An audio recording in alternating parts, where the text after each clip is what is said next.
Hello everybody, Landi here, and today I will try not to overheat as it is in the 80s outside and I can't turn on my AC.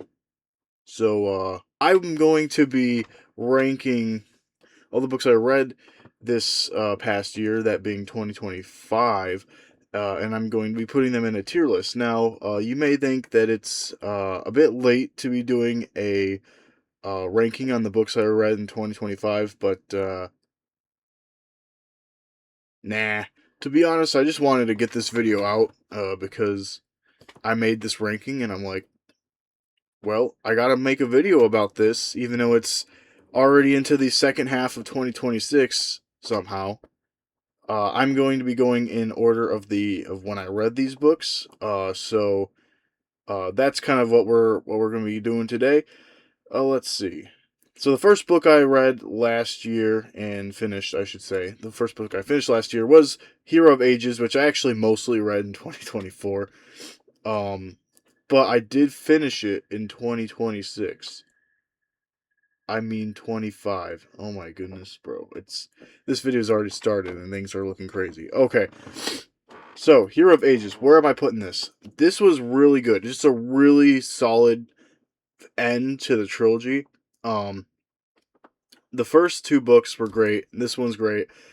And this one actually got a lot of emotions out of me, especially towards the end. And so I think we might be going off with an early S tier on this one. Oh, you don't want to go? Okay, there we go. Yes, an early S tier. Yeah, Hero of Ages. Honestly, the whole Mistborn trilogy is a really great read. Um and yeah, I'd recommend it to anyone just kind of looking to start into adult fantasy.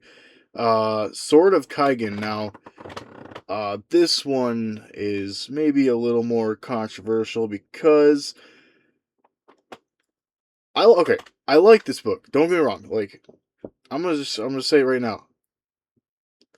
B tier. Now, what is why everyone loves this book. Everyone's like, "Oh, this is the greatest book of all time." People pretty much have nothing but praise for this book, and I actually understand it. I can see why people like it so much, but it just first off, it wasn't exactly what I was expecting, which I think to some is like a cool thing. It's like, oh, I wasn't expecting that, um, but it was just not really what I had in my mind. The setting I'm mainly talking about. If you've read the book, you understand what I'm saying as far as the setting, but also the structure of the book is really different. I don't want to say weird because it's not necessarily a bad thing or anything, but it's just not your typical book structure, and it led to a lot of the second half of the book being a bit slower and less interesting to me. But I can understand why people like this so much. It's definitely about the characters more so than the actual plot.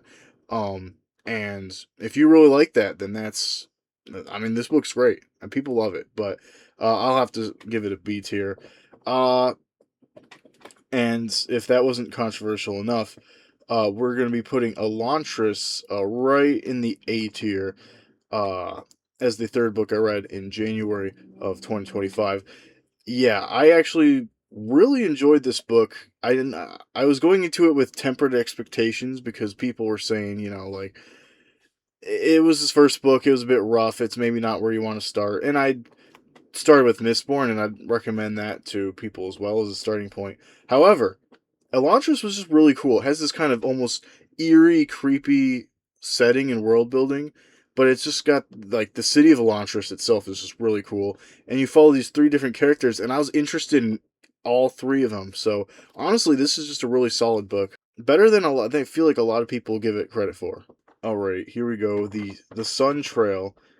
So basically, I had this whole plan to reread through um the Dawn of the Clans arc of Warriors, and I started with Sun Trail, and I finished it, but I was just not. I don't know. I wasn't feeling it. Maybe it's part of it could just be because I've grown up, and as much as I love the world of Warriors as a kid, and I enjoy the books, maybe I feel like maybe it's just something about the writing style, or not even really the writing style, because I feel like the writing is pretty good for a kid's book, but or middle grade, I guess you'd call it. But it just wasn't as interesting. It didn't. captivate me as much as it did maybe when I was a kid. And so I'm gonna actually throw this on C tier, kind of filling up all these tiers here. Um, yeah, I didn't end up reading any more or rereading any more of the Dawn of the Clans series.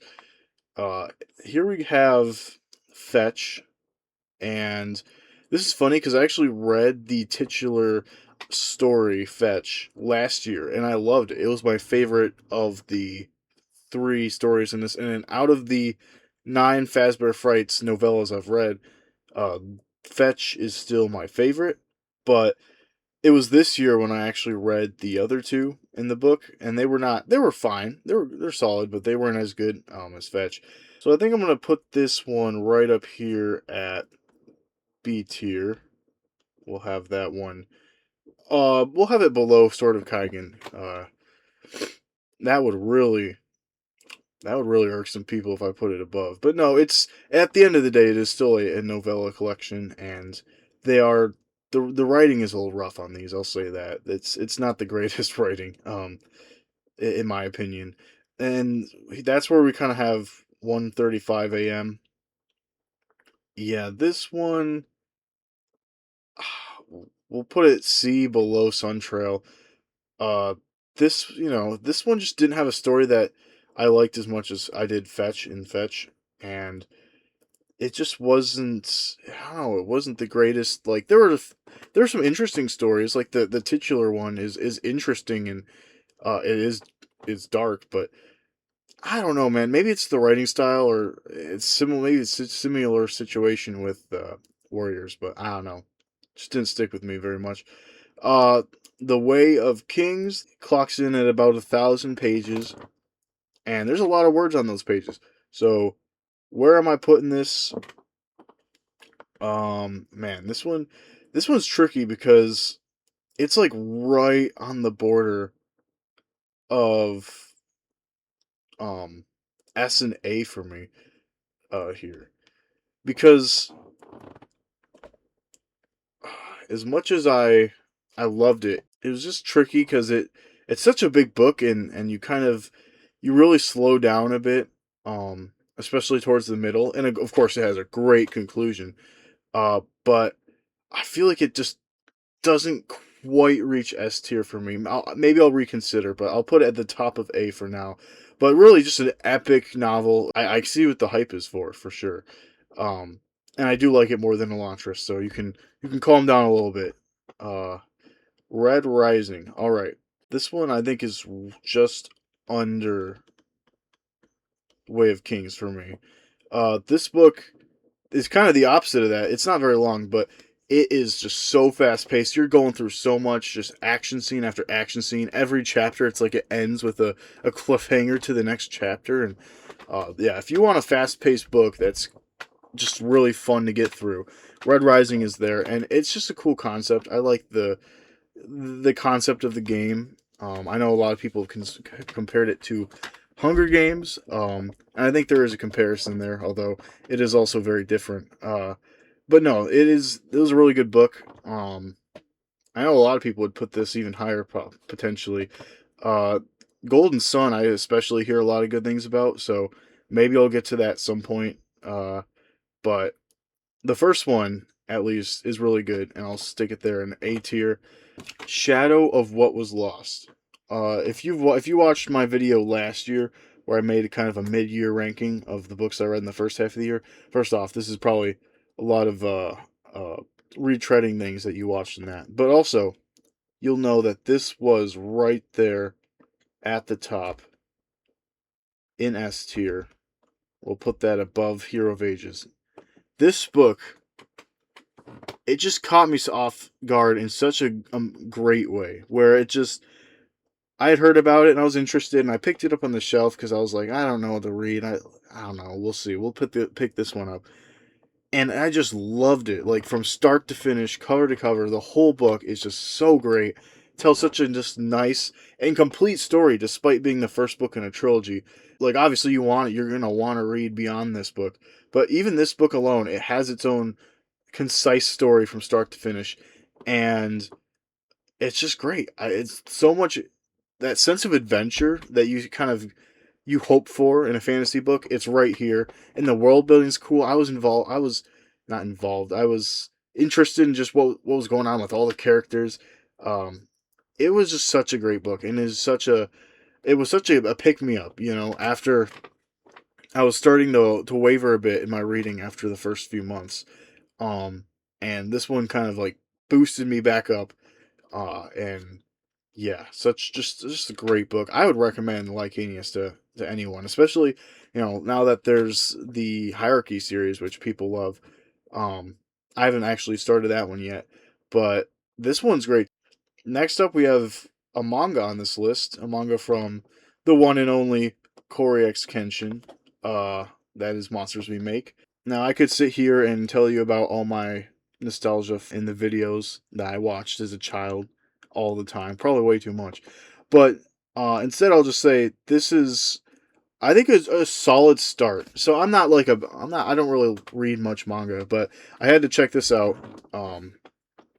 And I really did enjoy it. It was the first step into this world, and I think there was a lot of world building and stuff to do. Um, and I kind of got a little lost in there. Not really lost, that's not the right word, but it didn't immediately grab me, but it was still a solid reading experience and I think a good enough entry into it. I finished up the month of May by reading Darth Plagueis, and this is A tier. Question is it better than Elantris? Feel like for right now I'm gonna set it right there. Um, this book was just so interesting in how it gave so much context to um Phantom Menace and to Palpatine and of course Darth Plagueis, the name of the book. And you just get to learn so much about just the Sith and so much about what goes on in the prequels and expands throughout the whole series. Uh, it, you get foundations here, the foundation of Palpatine's plan, and you see the beginnings of this, and you're like, wow. I don't know. It was just such a cool book, and I can see why it's so hyped up. It was a really solid read for sure. Um, speaking of just a really solid read, here we have Empire of Silence. I think I'm gonna give it just like the highest B possible. Uh, but don't take that as a diss on this book because it is a really good book. But really, it's the series that you're interested in, the Sun Eater series. This is the foundation. This kind of introduces the characters and the concepts and the world a little bit. And then I'll get to in a second here. Halloween Dark kind of just takes that and just runs with it. But this book in general, it's a solid book, and so far of the three I've read so far, um, this is my least favorite. But it is still a good book, and I would recommend this series to people. Um, and I'll get to Howling Dark in a second. But first, take a little detour for another S tier read. That's right. I'm going with Tail Chaser's Song right here next to Shadow of What Was Lost.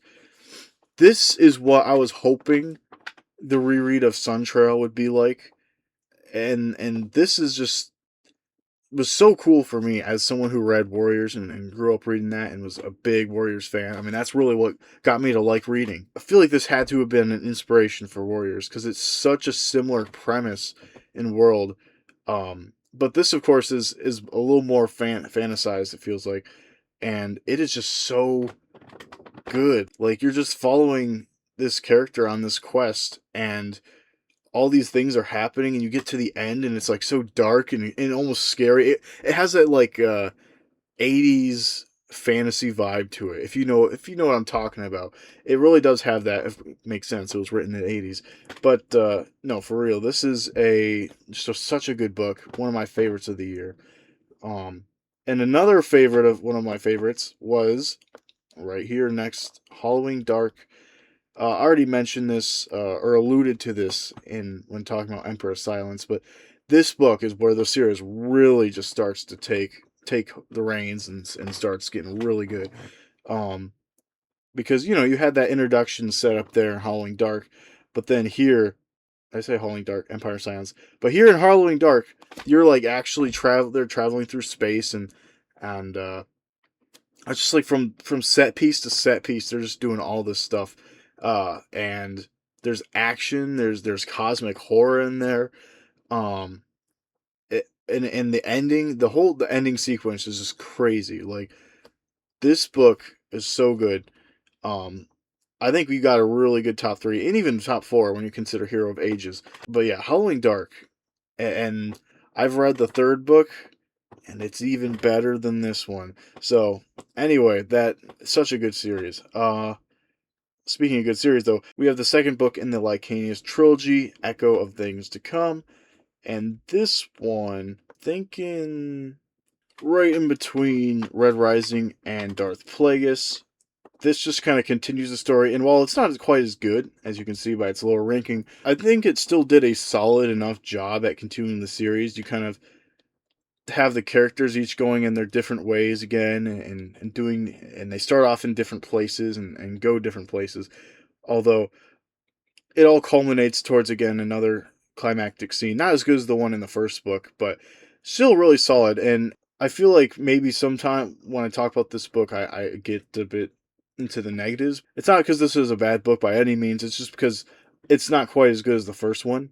And so it kind of falls a little because of that. However, it is still an excellent book in and of itself. And then next up we have The Sword of Shannara. I read this on a trip to Florida. Uh, so like that's kind of what I think about when I read this, or when I think about this book. Where would I put this? Oh, I think we're gonna go above Sword of Kaigen, below Empire Silence. This is a book by Terry Brooks. It is he is a classic fantasy writer. I mean, the Shannara series is first off, it's huge, but it goes all the way back to 1977, I think, when this book released, and it's just a really solid book. Now, it is very similar in its kind of plot structure to Lord of the Rings. Of course, it's a much more condensed version, but it is kind of, it has a lot of similarities, and because of that, when I was reading it, I almost kept just comparing it to Lord of the Rings. Uh, but it is still just a really fun book on its own, and of course, Lord of the Rings is great. And so I just feel like this book embodies kind of that upper B tier kind of book. I mean, it is because it doesn't really do um anything wrong per se. It just is just a solid fantasy book, and that's all I really have to say about it. Let's see here. We have the next book in the Monsters We Make. Now, I'm gonna be honest with you. I don't even remember when I read this book. I don't remember which month. Heck, it could have been this year. I made this may not even be the right year, but I'm gonna rank it here because I don't know. I feel like maybe I read it last year. But this one I'd say is an improvement over the first one. Uh, let's see. I'll say a little improvement. It was just, again, a lot of what I've heard is power scaling, just kind of understanding the magic and the systems of the world, and the powers and all that stuff. That was off honestly what this book really was, but it did it in a fun way. It was pretty fun read, and again, just getting a little more invested in the world with each volume here. Lastly, we have two novellas, and these were at the very end of the year. First, we have The Lesser Devil. I don't remember it the most fondly. Like, I think part of it was that we're following Crispin instead of Hadrian, and there's just, you get used to following Hadrian, and then you go back to Crispin, you go to Crispin, and you're like, this is just such a different character. And of course, he is a different character, but it wasn't just as entertaining to read. I think the writing style, or something about it, I just, it didn't stick with me very well, to be honest with you. But Queen of Mid Ashes, I did like a bit more. This one this probably goes right here under the Sword of Kaigen for me. This one, it's honestly kind of dark, but it does a good job. It feels more like it fits within the Sun Eater books, but again, I was kind of in a slump at this point, and I was definitely in a slump. It probably should be a little higher, but I just wasn't quite in the mood, I think. So that's that, and that is all the books I read last year. I'm just going over the list again here.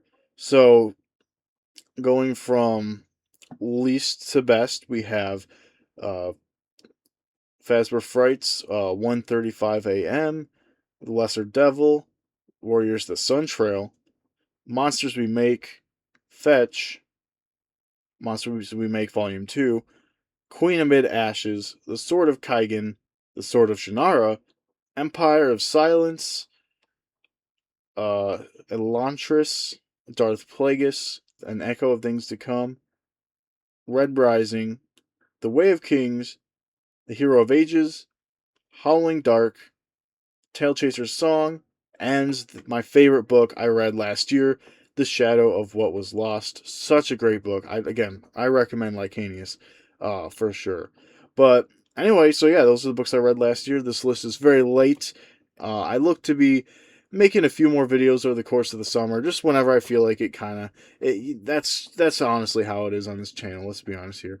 But yeah, I've been reading some more this year, so maybe we'll have another list like this next year, hopefully earlier in the year, where I'm going over my reads of 2026. For now, though, I should probably end this video because it's getting pretty hot in here with the AC off. So until next time, see ya.